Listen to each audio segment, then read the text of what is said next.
Welcome to the Agile Wire, where professional Scrum trainers Jeff Boobles and Jeff Molesky discuss Agile topics. Now, here are your hosts, Jeff Boobles and Jeff Molesky. And we are recording. All right, Mr. Boobles, kick us off, man. All right, so this week we have Lyssa Adkins on with us. Lyssa barely needs an introduction. She's the author of the Coaching Agile Teams, created the Agile Coaching Institute, right? Created it? Is that right? Well, I co-created it. I'm a co-founder of it, yeah. Okay. And just a great coach, facilitator, and great person in the Agile community. So we're just so excited to have her on the podcast today. So Lyssa, you had a question for us that you said you wanted to kick the podcast off. So I'll just kick it over to you. Well, sometimes this happens, in the pre-meet for a podcast or a meeting or an event that someone's doing. And it was just so awesome that you guys were like, let's just do it live. So this is great. So let's just do it. And then we'll talk a little bit about what it was that we did. Okay.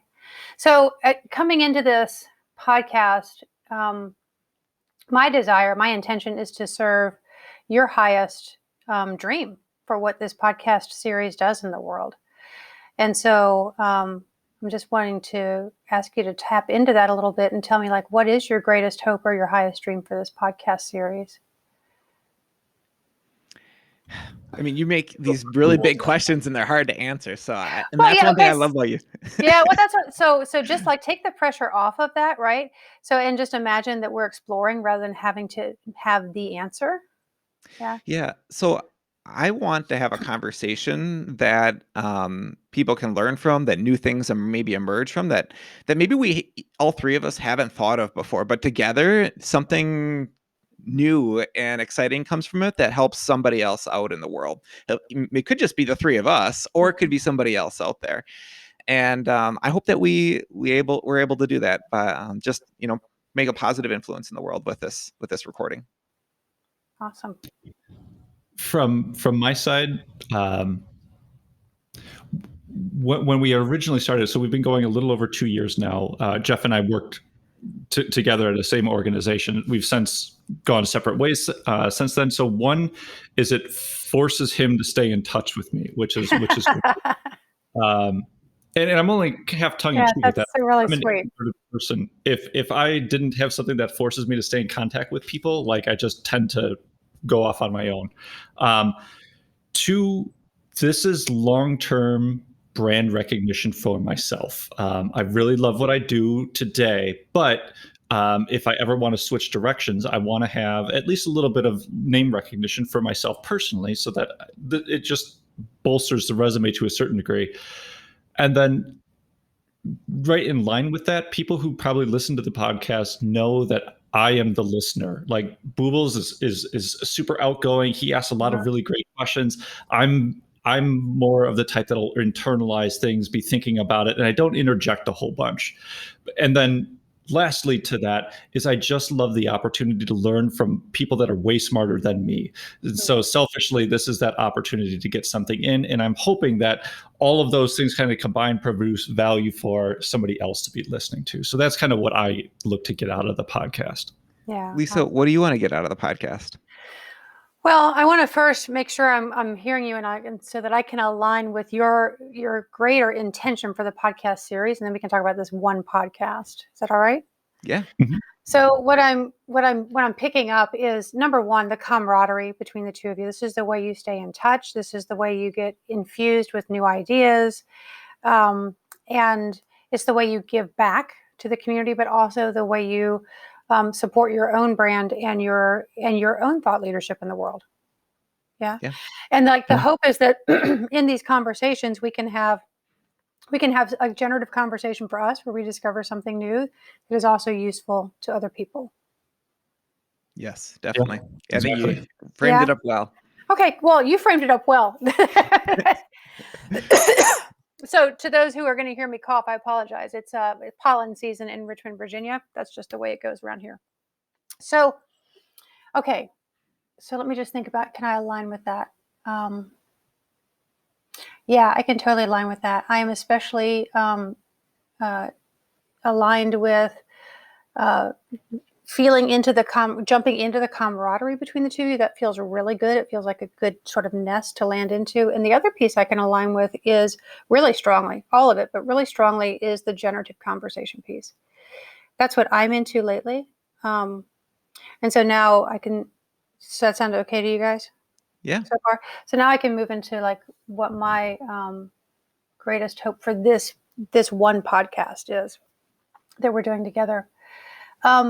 I think it is partially modeling a generative conversation, because I think what is happening right now, especially now that we're in the world of seeing each other in little boxes on the screen, is that our conversations have become very mechanical, stilted. It actually makes me really sad when I watch teams and groups interact online right now. So that's one piece of it.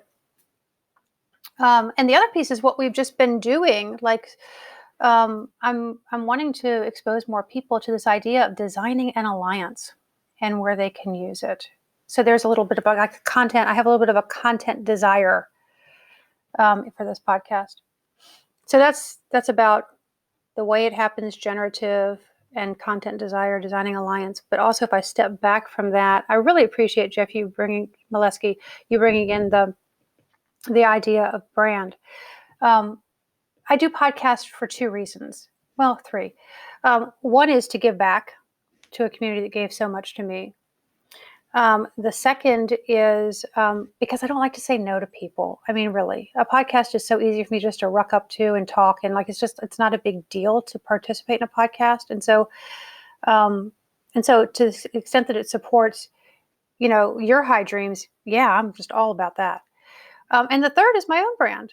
I'm not teaching Agile coaching right now. I'm not out in the world, sort of leading or being part of the leadership of an emerging profession. And so this is a way for me to provide some content leadership when I don't have that sort of mission that's driving me and having me be in people's mind. Yeah, so it's helpful for me that way too. So one thing that, our listeners are going to just feel this right away is like you build such deep connections with people right away, even in a remote setting here. How do you just do that all the time? Like I've listened to podcasts before with you on, or anytime I hear you speak, like you just feel a connection. And I try to model that, but like how teach us the special sauce there? Like what do you do? Well, let's just talk about the formula, because we just went through a formula. I mean, come on, let's just be real about it. You can consciously design relationships. And when you do, things go a lot better. And when you do, then it's easier to redesign them when things aren't going so well. So what we did as a formula is, before we got on, just let all the listeners know, before we got on, these guys basically introduced themselves to me and said what their background was. And we got through the mechanics of the podcasting platform. And then we decided to do the rest live. So you really didn't miss very much, everyone. And when we got on live, what we did was ask a really important question. What's your greatest hope or your high dream for this thing we're about to do? And in this case, I wanted to align with the bigger mission of it first. But that doesn't always have to be the case. Let's say you're coming into a meeting. It could be like, so what's our greatest hope for how this meeting goes? Right? Let's say you're walking into, you haven't had a really great relationship with the product owner. So you can have a conversation with the product owner that starts with something like, so, I'm taking a stand that we need to have a reset of our relationship here. How is that for you? Is that all right? And hear what they have to say. And then go, okay, so what's your greatest hope for how we can work together? So greatest hope. Now, what we didn't go to was worst fear or biggest nightmare. But that's another valid place to go. It just didn't seem appropriate in this moment.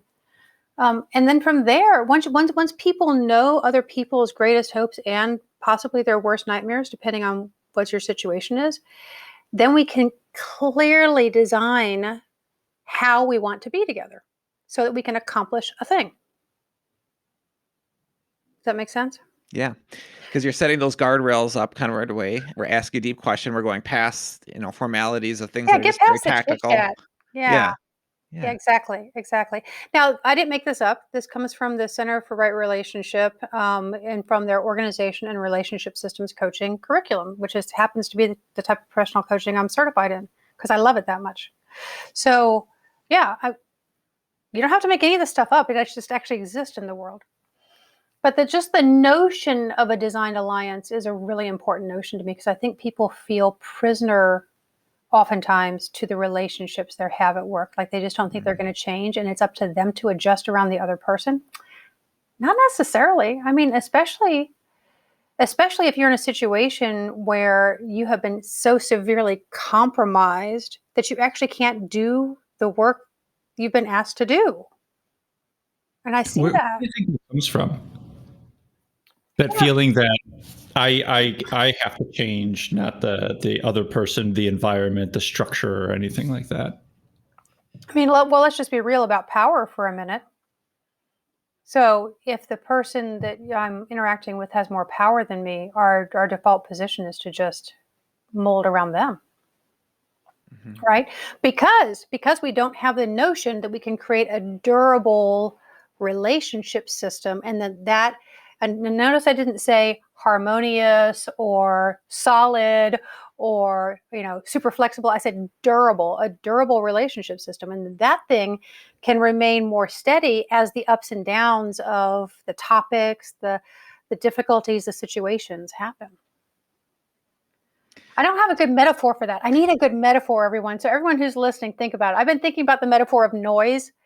Like if you get an image of noise and you see all this up and down, but in the middle is like it looks more steady and it looks more solid. But my husband's like, yeah, but that's actually where there's no noise. So that's not exactly your metaphor, Lyssa.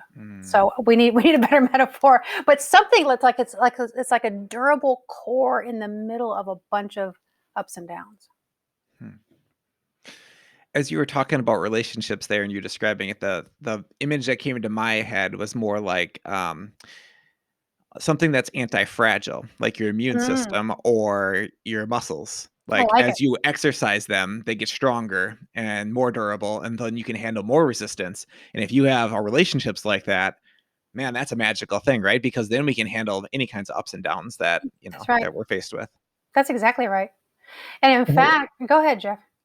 Sorry, I was just going to say, I feel like, not to jump to how you get to there, but I was just thinking about a recent kind of incident, or incident isn't the right word, a recent trust building exercise that I went through with another director. And it was just like, we just needed to be a little bit more authentic with each other. Yeah. And I think that just really boiled down to, we needed to build trust with each other. We both knew we had positive intent, but man, we were pissing each other off something fierce. And we just had that honest, authentic conversation with it. And kudos to him, because he set it up. He said, we need to figure out how we either work together or don't work together moving forward. I was like, that's exactly what we needed. Awesome. And then since then, it's been awesome. So anyway, I just wanted to jump in because I really feel like that authenticity piece is so important inside of there. Yeah, I want to pull out the specific things that he was doing either consciously or unconsciously, because this is not some sort of like magic mumbo jumbo that only some people can do. This stuff is incredibly basic and formulaic when you learn it, right? And so what he did was he made the first move. And this is not like a peer-to-peer conversation. It's definitely not like a coaching conversation. This is a conversation where someone has to make a move and make an assertion of, here's something I want. How will that go for you? Okay, now what do you want? It's a back and forth negotiation, essentially, about how this relationship is going to go. And so he made that first move. The other thing he did was that you said we need to build trust. It's kind of interesting that people think we need to build trust. Actually, what we really, I think, need to do is to, as you said, become authentic so we can reveal the trust that's here. That's what he did. He was willing to step into vulnerable, what Patrick Lencioni calls vulnerability trust. And that's the basis for diffusing those 5 dysfunctions of a team that's in Patrick Lencioni's model, right? It's not really the kind of trust like, yeah, I trust you to do a certain thing, or I trust you not to hurt me. That is a certain kind of trust. And I think we think about that as the definition most of the time. But actually, trust can be designed in if we become real with each other. If we're vulnerable, if we say, yeah, this isn't going well, we're going to have to design whether we go forward together, and if so, how. I know Jeff has said this before, so I'm going to steal it from him. Like, he has said, trust is the result of living shared values together. And I don't know how to get your thoughts on that. Like, if you live shared values with somebody, now you have built trust. It's an outcome. It's not something you really desire. Like, it's not the thing you're really after. It's like living those shared outcomes. So here's shared the value. really important thing, is that trust means something different to almost everyone. So when we're using words like this, part of what creates a durable relationship system is understanding each other's definitions, not necessarily agreeing on them. Mm. Right? Because if for Jeff, if trust is a result of we share a value set, and I can sort of relax into the sameness of that, right? Then that gives me, and I'm just totally making it up what it is for him, right? This might not be the way it goes for him. But if I can relax, and that gives me an ability to be more real more of the time. So therefore I have trust. For me, like, how would I even define trust? I guess my definition of trust shifts a lot depending on what the relationship system is about and how I hold that term, as well as other terms, with the other person or people. Because trust is one of these really tricky things, folks.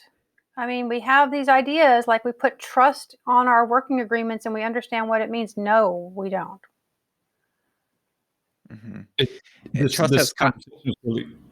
Sorry, I was just going to say it's Jeff. I'm almost certain you know what I'm talking about here, but there's this TED talk by this wonderful woman, and she's talking about trust and how it's like we shouldn't be going to build trust. It's actually trustworthiness. I'll have to put it in the show notes because it's been a while since I reflected on it. But she gave an analogy, like if you've got a friend who's just horrible at remembering details or coming up with a shopping list, well, you're not going to trust that person to go and do your shopping for you. But that doesn't mean they're not trustworthy. Like, that same person is somebody you'd be more than happy to have watch your kids because they're really good at that sort of thing. So I think more to what I was hearing and what you were just saying, Lyssa, is like, even that word trust, like, means something different to me versus what you might interpret it as. And so building that common understanding or language there, or interpretation of the words, is also helpful in building trustworthiness with each other. Yeah. And you're bringing in another of the really important aspects when you have these design aligned conversations, which is curiosity. Someone says, I want us to have trust. And really the next thing is, oh, cool. I think I want that too. What do you mean by trust? Yeah. Right. Or how would we know if we had trust? Yeah, that's a good one. And how do we know if I'm not trusting you in a certain context? Exactly. So what you're doing in these conversations is you're figuring out, where are the guardrails? Where are the places where it's a really easy overlap? Where are the places where we have to have a more explicit design? Like, for example, I might say to that person, actually, I can't trust you with the details because I've been disappointed by you a number of times that way. And I just get that that's not your thing.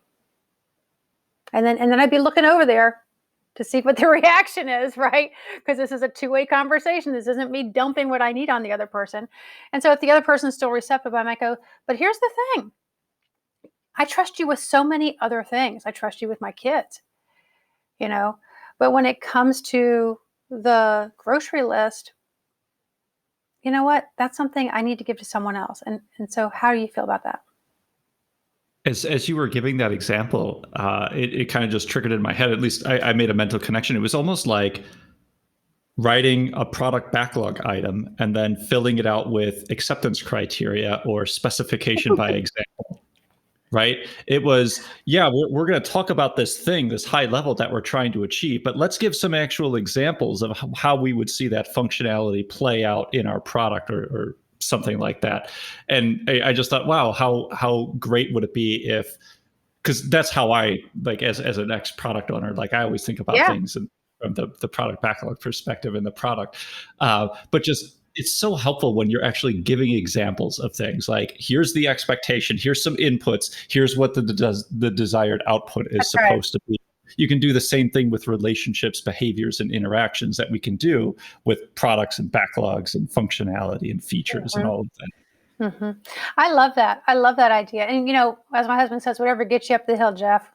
If that model helps you, yeah, go for it. I mean, we all have different ways that we construct these things in our mind, and that's what this conversation is about. It's like, where can we find the places where we align, and where can we talk about how we're going to be together when we don't align, when there's actually a strong difference. So that's something to bring into the conversation before it even happens the first time. And the classic question here, which makes people's heads spin, is how do we want to be when it's difficult? Because most people have never actually thought about this question before. And in fact, most people will be like deer in headlights if you ask it to them. And so it's useful. This is where in this design alliance conversation, with the person with the more experience in designing alliances often leads. So it sounds like this. So how do you want it to be when it's difficult? And of course, you're going to get that deer in headlights, like, this is so weird. What is she asking? I don't even understand. I remember, you can just imagine what is going on in the person's head.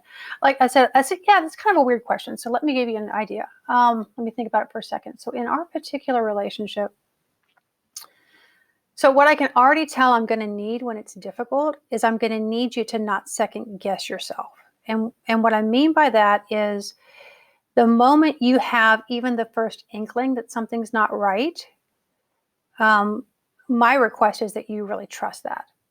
And you come to me and say, I don't know what's not right, but something doesn't feel right.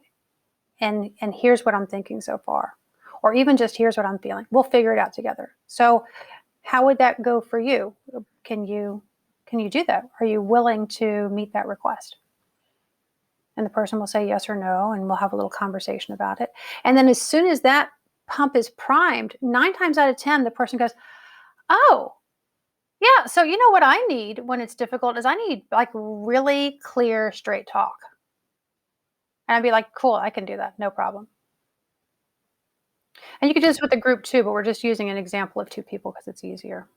And then it helps when you do get to that situation, because it's like, I'm giving it to you straight right now, just like you asked. And then like you give it to him straight. Like, I'm not fluffing this up at all. Like, this is what you asked for. Exactly.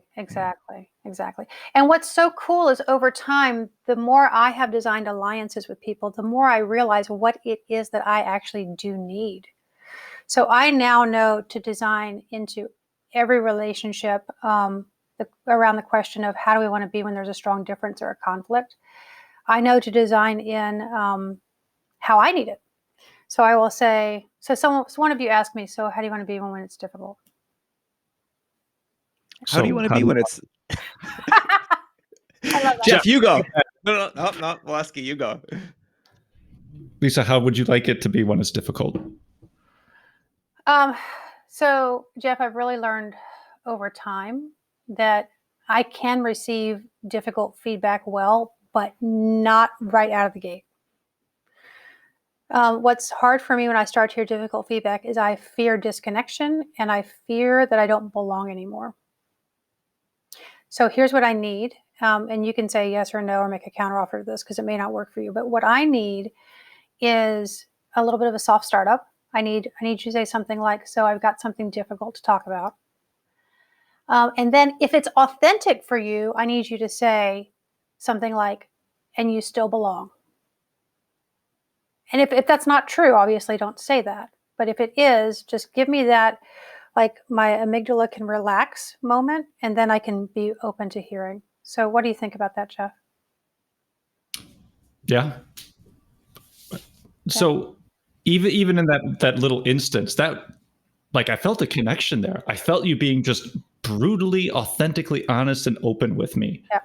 And geez, oh Pete, unless I'm just a complete jerkhole, like you can't help but reciprocate in that situation. People do not wake up in the morning wanting to hurt other people. The vast majority, and most of them have been weeded out. We don't have a lot of too many psychopaths in the corporate world. Some people think differently, but I don't know. So, but most people I encounter, they want to honor each other. They want to have fun and have a creative and productive life together. So yeah, most people are willing to meet each other's needs, but we don't talk about this stuff. And so what happens is we make assumptions. And so let's say that we haven't had this conversation, and Jeff, you just like barrel in with a bunch of feedback for me. You don't know the way I need it. I make up a story in my head of like, oh my God, I'm not good enough.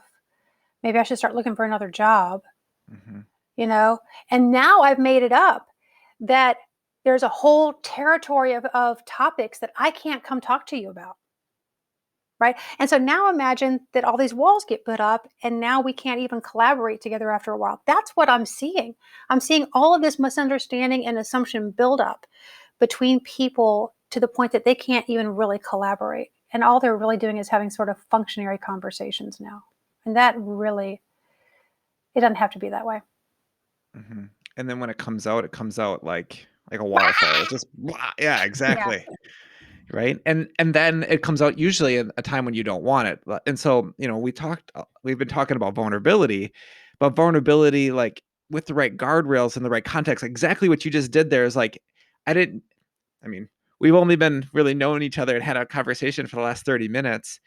And if you were to break into like this whole thing about your family and really tough time or something like something just really traumatic, it's like, wow, we're recording a podcast. Now's not the time for that. Like just what you gave me is what I need to hear. And now we can work within those guardrails at this point, and we can get to that deeper thing later as we build a relationship. Right. But like, I see like there's extremes. It's either none at all, or it's like everything all at once is what I tend to. Well, and I make it up is because people haven't processed their wounding. I don't have the need to tell you the 10 stories that led to my very painful realization that this is the way I need feedback. That's immaterial. That's my work. I've done that work. I don't need you to know about that. Right. But I do need you to know the result of that and the little bit of wisdom I've gotten from it and how things go better if people can meet me in this specific way, in the way I need to hear tough feedback.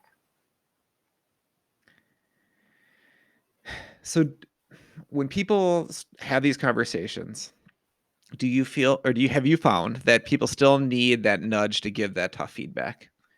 Is it still hard? Yeah. God, yeah. Yeah. Yeah, because this conversation isn't only about what kind of feedback I want. That's just maybe one area. I have to always design in cursing because I curse a lot. And, some of my clients don't like that. That's okay. I can put a filter on if I need to, but I don't prefer to. And so I'd rather just come right out the gate and say, so here's the deal. My dad was in the Navy.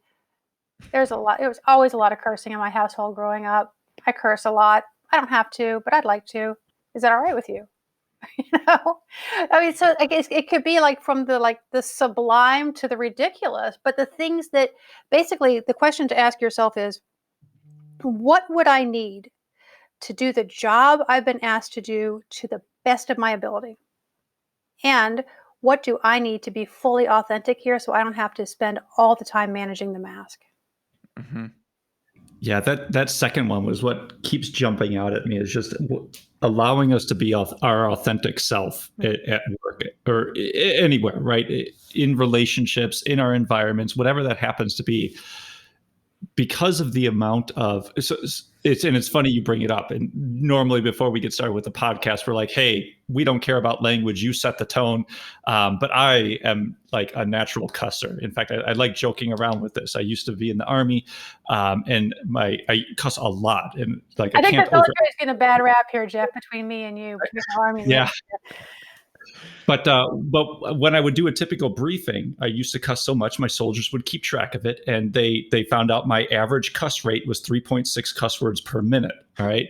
And that's a typical briefing where I would also have to show a video or something like that. So, but anyway, where I wanted to go with that is, it is an energy drain to not be able to be yourself. And if you're thinking about and I'm sure there's science to back this up, but like you start out with so much energy for the day, and then you wear it all down and you got to go and you got to rest and replenish that energy source. If I was a business owner let's flip it around. I'm employed by a business. I would bet that business would like to leverage and utilize the most of my energy in the most productive way possible. And so if we're thinking about it from an economic standpoint, a business perspective, Like, is it really worth me not saying shit quite as much as I would like to? Or I could be expending that energy producing value for the organization, value for a customer, or whatever that happens to be. Yep, that's right. And I think it even goes much deeper than that. If we think about, I love it that you brought in how much energy we have for essentially managing decisions and filters. Because filter is always a decision. Like, am I going to say this or not? Is it okay to do this or not? Will they let me or not? Well, yeah, God, I'm already exhausted just thinking about that, right? So I wish I could find the source of this, but I learned this a long time ago from someone who was into Chinese medicine. And she told me that there is so much, so much decision-making energy we have in a day. And there is an amount of that, like when it goes down, then we can replenish it. But if we've used so much decision-making energy that we're actually into our reserves, that's an amount of life force that never gets replenished.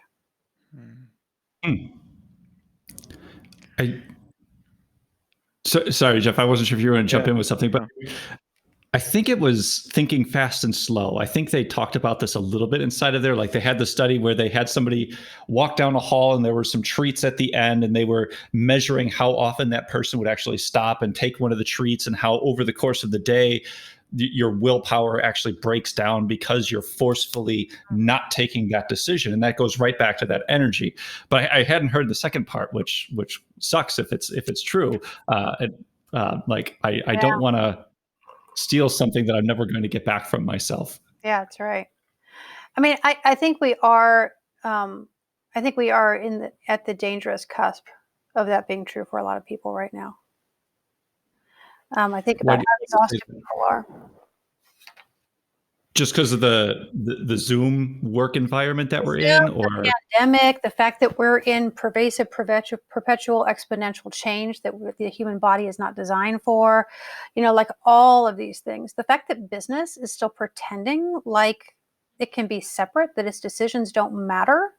How ridiculous is that? Like, we all know the jig is up. We all know that every business decision has an interconnected impact. And for us to keep pretending as if we don't have interconnected impact, especially unintended consequences of a kind of impact, and that we don't do anything about those. I mean, I think that steals our life force. I know. I think about that stuff too, and then I think, but people are pretty resilient. They are anti-fragile. How much? That's been my saving grace motto this last year. When I get like so depressed, I mean, oh my gosh, so much like dip into the sorrow, grief, depression, loss, all that. Then my motto is people are resilient. Mm-hmm. I mean, I've been, my kids are just going back to school, and it's been tough, like the whole virtual world for them.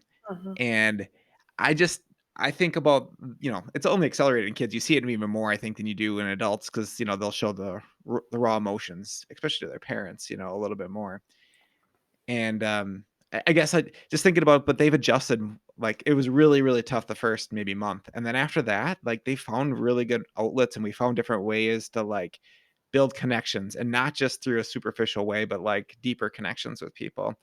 And there's been some great things that have come from it that wouldn't have happened if we were back the way we were before. We would have been too busy to stop and smell the roses and spend some of the time we've done and created some of the experiences we've created. So there are good things that come from this. I guess I just, it's how do we balance those good things with the sacrifices we do have to make, and then keep the good things that we have right now in our working environments. Like, I think most people are loving the freedom. Like, let's be real. Like, there's so much freedom in your day. Yep, absolutely. I just want to, I want to presence both sides of this. The tremendous opportunity that the pandemic has given folks like us who can work online, and who have money in the stock market. We've not been hurting. And then the incredible sorrow and loss and grief of people's livelihoods, and being locked in with their domestic abusers. And let's also presence the 572,000 Americans who've died at this point. and many more, of course, globally. So like all of that is here. And this is the work of our time, which is to create innovation from chaos. To look at all of this and go like, yeah, the day of just blindly putting on this perspective and staying in that perspective and ignoring everything else, like that's over. I think that was over the first time we saw the power of the internet, because we immediately got connected. And there's a beautiful poem called Pandemic, and by Lynn Unger, and she says, we are connected in ways that are beautiful and terrifying. Both.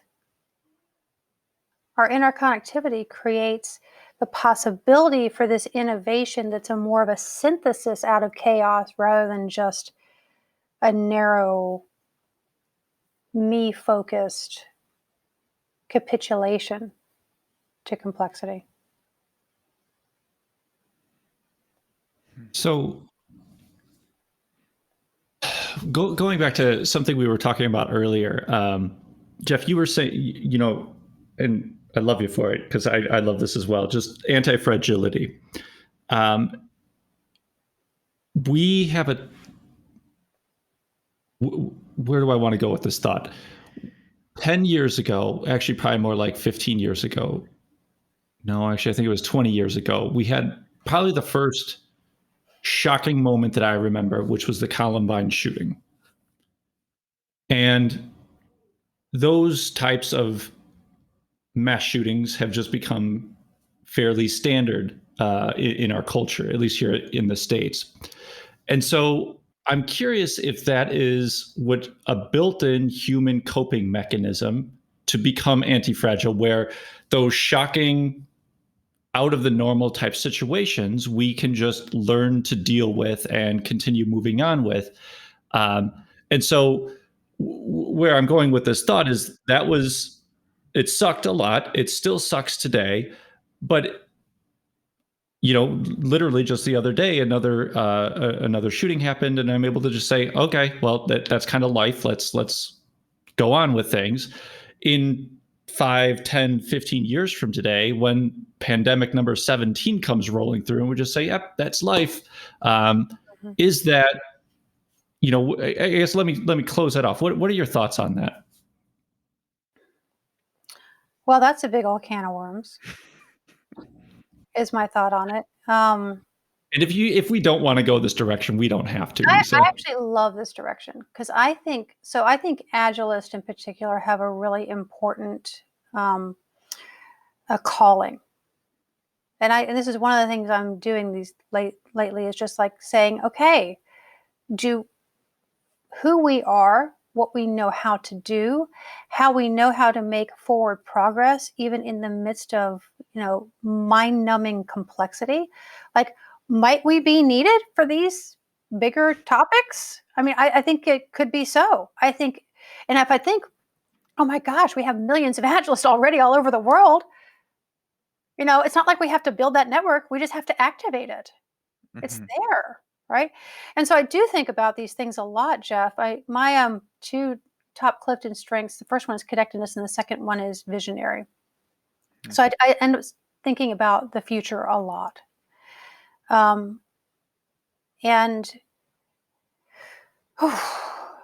I'm pretty sure that we need a leap in consciousness if we're going to avoid destroying ourselves or avoid going back to like intense tribalism.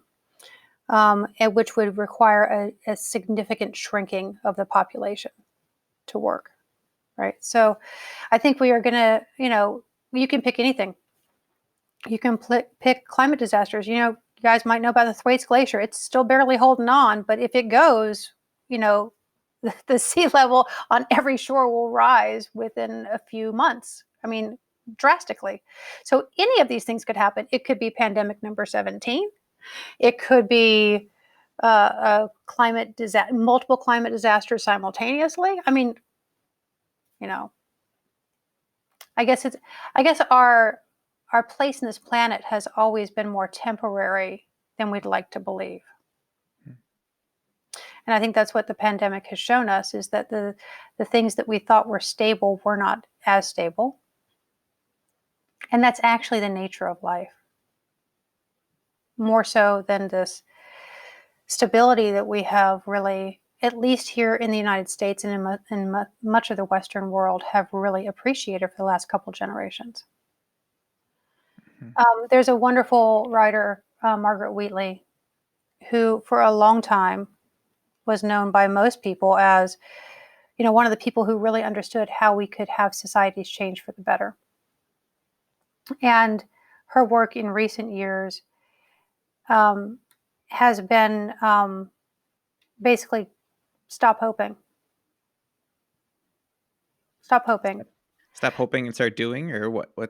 No, stop hoping that it's going to get better. So her point of view is that we are actually in collapse now. And what we can do is for one of her recent books is called Who Do We Want to Be? But basically the main question, I've been reading it so slowly because it's intense. It's like a tiny little book, beautiful graphics and everything, like super glossy, but very intense. Who do we choose to be is what it's called. And the question is, let's just presume that we are in collapse. Let's just presume things are going to get worse and worse. Let's just presume that Australia is going to be on fire every year, for example. Let's just presume. So in the midst of that, who do you want to be as a leader? And when I get down to the bottom of that question, I realize that who I want to be as a leader doesn't change. It's not related to that circumstance. Because what I want to do is help people work with what is instead of ignoring it or trying to force it. And if I can help people work with what is, then I think there is the moment that there could be maybe an innovation or an inspiration that comes up and creates what Margaret Wheatley calls an island of sanity. Yeah. So go ahead, Jeff. I was just gonna reframe it to something we probably have heard all the time in our Agile school thought is without transparency, there can be no inspection and adaptation. And so if we can't make that visible, if we can't make that connection like you're talking about, Lyssa, then how can we even hope to adapt and find a better way out of it? So yeah. I love that, making that hidden and visible. Mm-hmm. What were you going to say, Jeff? So I found I kept smiling a whole bunch when you were talking earlier, not just because I'm enjoying what you're saying, but I hear, and I don't know if you're familiar with them, so much of Bob Galen come out when you're talking about. That's awesome. It's Bob and I we've been friends for a long time, but okay. We don't know about each other's work. We've actually never worked together or really had more than a friendly chit chat, but I just love who he is. So that's my connection with Bob. Yeah, I enjoy their podcast. So Josh and Bob, what is it called? Josh Anderson and Bob Galen, the Metacast. The Metacast, that's it. Yeah, it's in my feed. I just couldn't remember what. Thank you. I didn't even know about it. That's awesome. But there was just, and Josh is great too. I don't want to diminish him, but whenever Bob is talking, he puts on the coaching hat so often, and that's what I was hearing from you was. And where I want to go with this thought and kind of the question, which was, we spent probably the first 30 minutes of this podcast really just talking about relationships and people and how do you build that up with one another. We took a little bit of a slight detour here, but then you even came back to just, again, building that island of sanity, I think is how you phrased it, and thinking about yourself as a leader and who do you want to be, regardless of the environment that's going on, or I shouldn't say regardless, but just who do you want to be in any type of situation, or how does that situation impact you? So where am I going with the observations that I was just talking about? But Lyssa, you're an Agile coach. I just need you to help us deliver more software or deliver more product, right? When a customers reaching out to you. They say, hey, I really liked your book. We've got some dysfunction going on here with some teams, or we need the Agile. Could you come and deliver us some of that Agile stuff? Like, what is your approach to starting to work with customers in that context? Well, it's very similar to how we started this conversation. Not so much like, well, actually, I do ask them the question, like, what is your greatest hope from having me come in? You know, and the thing I'm listening for all the time is what is my sense? What is my holistic sense, using all of my senses, of what is trying to happen here with this client? What's trying to happen in their environment such that they would be wanting to talk to me? And if I can get a sense of that, and I can ask them some questions, but I can also just sense it from the way that they talk. Then I can ask myself, can I align with it? Can I align with it? Now, this is a place of rank and privilege that I have because, as you say, Jeff, people are like, "Oh, I read your book. Come and help us." So I'm at the point of being the choice maker, right? And it's a little bit different for someone who is working a job that is not their vocation and not their calling, right? Because for me, it's all one thing. And I hope that more people will have it be all one thing. I think that's actually one of the things we need to move to evolve the human species. But for them, the questions are still valid. What's trying to happen here, and can I align with it? And if you can't align with it, then at least you know. And now you can make choices about, well, then do I want to do some volunteer work where I can more fully align with what I'm here to do, who I am as a leader, what I'm trying to bring to the world. Most people are in a constant, mostly unconscious process of discovering that. So I think that's one of the things that we can do as Agilists is help people contact who they're meant to be as a leader. And a leader is simply anyone who's willing to take responsibility for their world, right? So it's pretty much everyone, right? So this is a really beautiful terrain we're in. And I know it, and I know we're in a generative conversation when I lose my train of thought. So that's awesome. So much good stuff there. You just make me reflect all the time on like all these things. I'm like, these are some big questions, and I need to spend some more time thinking. One thing I'm really looking forward to is going back, just thinking meta level, is going back and listening to this and then stopping and hitting pause and losing myself in thought, because I tend to do that here, Lyssa, as I'm listening to you talk about different things.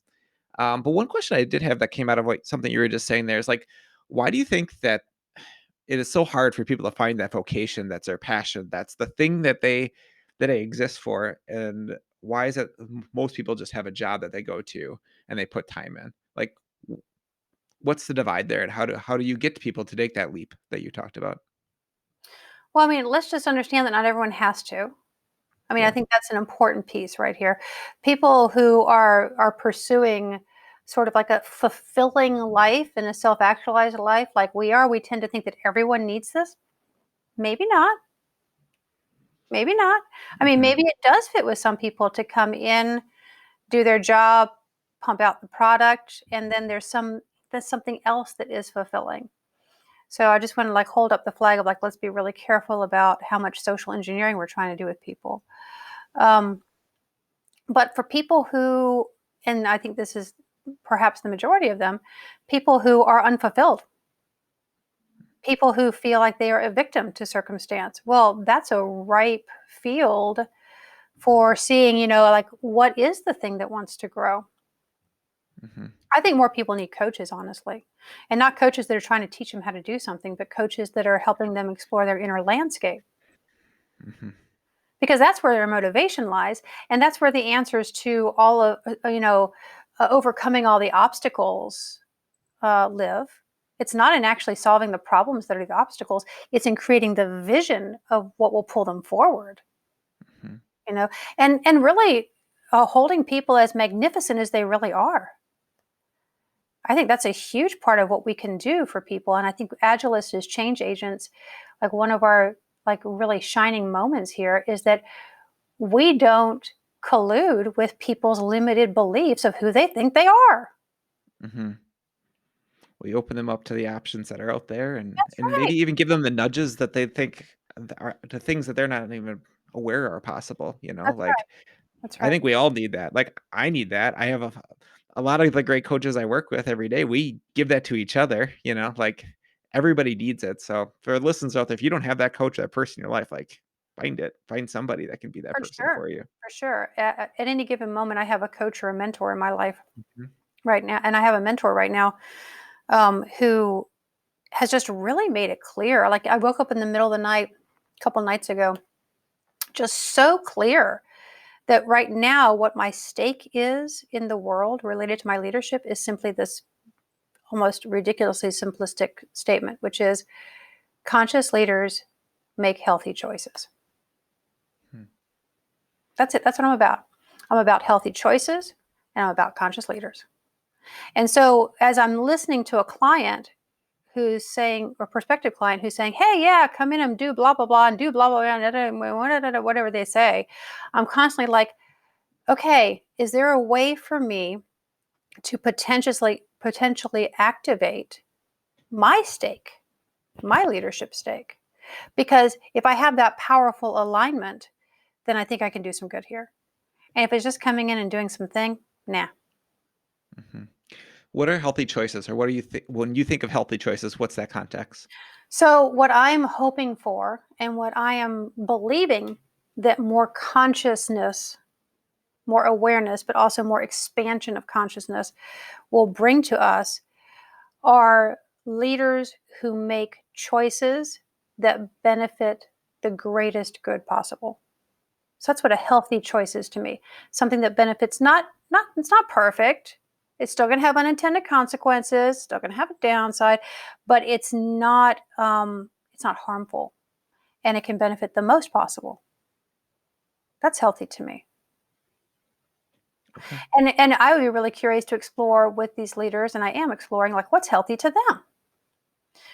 Like for most leaders, it starts really close in because most leaders are making choices that's even against their own health, their own personal health, Mm-hmm. right? And so for them to come into greater alignment with their own integrity and to recapture their their courageous authenticity, like Jeff was talking about earlier with that person who came and was quite vulnerable and said, hey, we need to redesign this relationship. Like, so that's the work with most leaders I'm working with right now, is that they're just so tossed about by circumstance and they're tossed about by the exhaustion of pervasive, perpetual, exponential change. Mm-hmm. Yeah. And they make a bunch of decisions that they know are not healthy, even for them. Short-term gain for long-term loss type changes, or even sometimes I think they're making choices of this is just the expectation, so I'm making the choice to That's follow the right. expectation. That's right. Right. Or they feel like they don't really have a choice and they make Mm. a quote unquote decision. I'm just going to decide to sort of force this thing. Um, and um, and they already feel victimized by it.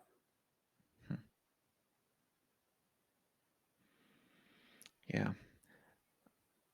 That happens a lot in middle management within inside of organizations where, they're just told this is what you need to do. They don't have a say and they just have to be the one to, you know, Right. Which is why deliver the news. we become full circle back to designed alliances. Because Yeah. if those middle managers had really durable alliances with their manager, with the teams they're interacting with, then we could be more real. Yep.